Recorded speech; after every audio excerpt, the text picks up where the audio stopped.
James Garner was born James Scott Garner on April 7, 1928, in Norman, Oklahoma, during a time when survival itself required resilience.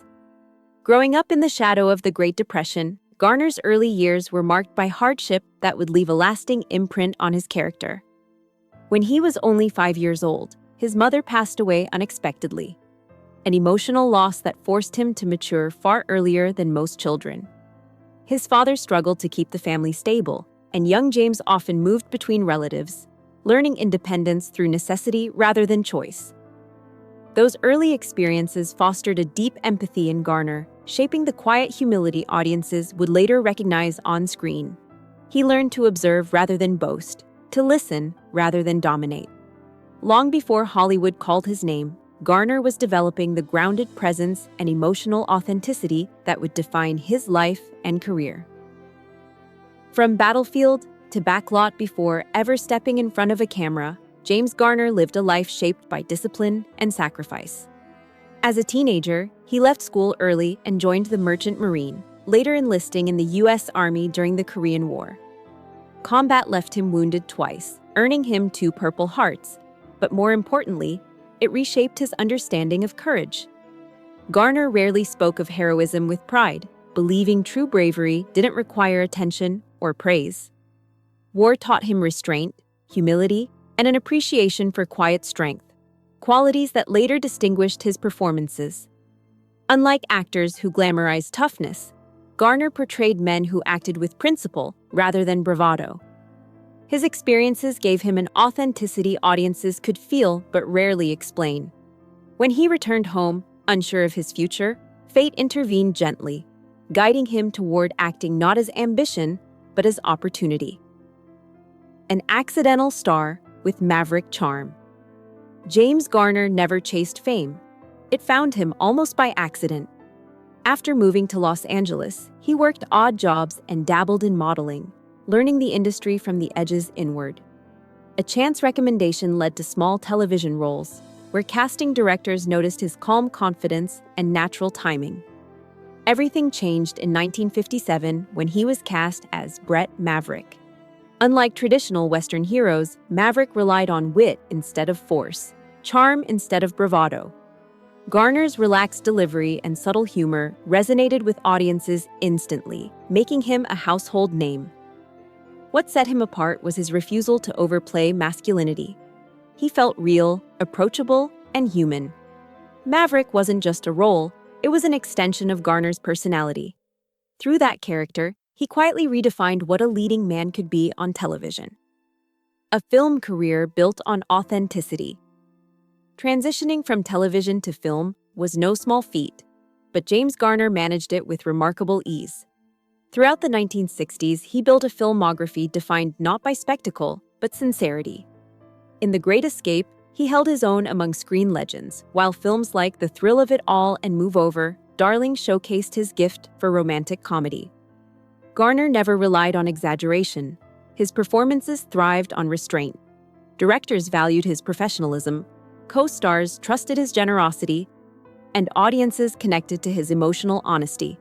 He avoided Hollywood excess, preferring a grounded life away from scandal. Fame never altered his demeanor.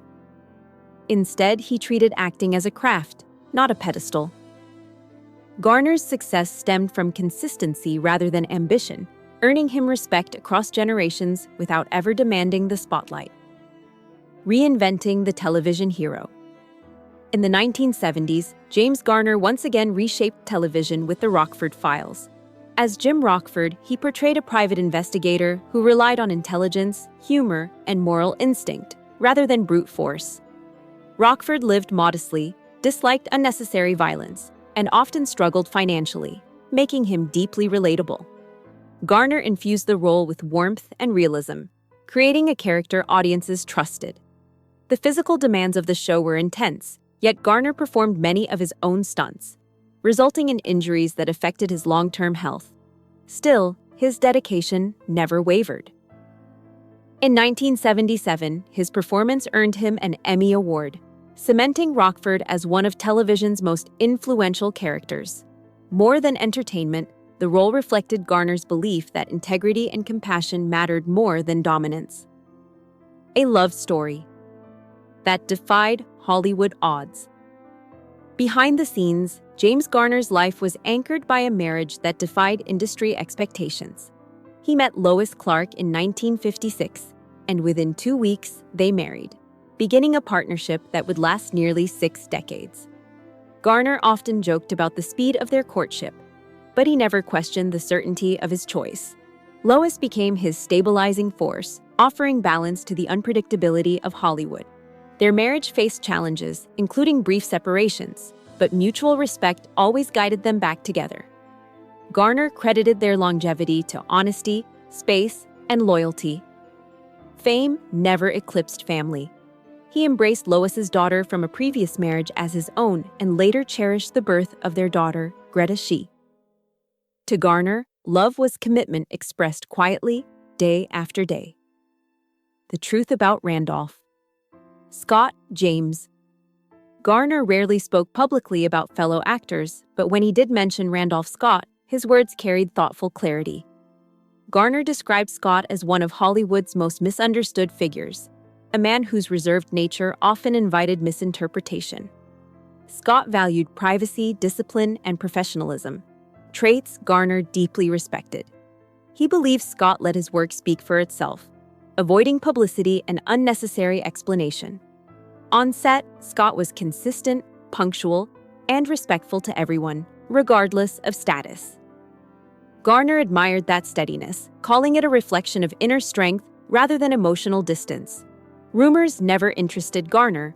He dismissed speculation as noise surrounding a man who simply chose discretion. To him, Scott embodied an older Hollywood code rooted in dignity and principle, a standard Garner felt was increasingly rare. Mutual respect without pretension. What connected James Garner and Randolph Scott was not friendship built on closeness, but respect grounded in professionalism. Garner acknowledged that Scott was not emotionally expressive nor inclined toward personal conversations, yet he never saw that as coldness. Instead, he viewed it as authenticity. Scott didn't perform openness for approval. He lived according to his nature. Garner appreciated that honesty, recognizing a kindred spirit in someone who rejected Hollywood artifice. Both men believed acting was about truth, not ego. Garner later reflected that Scott influenced how many younger actors approached masculinity on screen, emphasizing calm authority over dominance. Their connection existed in shared values rather than social familiarity. In Garner's eyes, that quiet alignment mattered more than public camaraderie. Respect, he believed, didn't require explanation. Legacy through integrity and influence. James Garner believed Randolph Scott's legacy extended far beyond Westerns. He saw Scott as a model of consistency, someone who never chased trends or reinvented himself for approval. That steadiness left an impression on generations of actors, including Garner himself. Scott proved that strength could exist without spectacle, that leadership didn't require volume. Garner often noted that audiences trusted Scott instinctively, sensing the sincerity beneath his performances. For Garner, that trust was the highest compliment an actor could earn. Scott's influence shaped how leading men approached restraint and responsibility.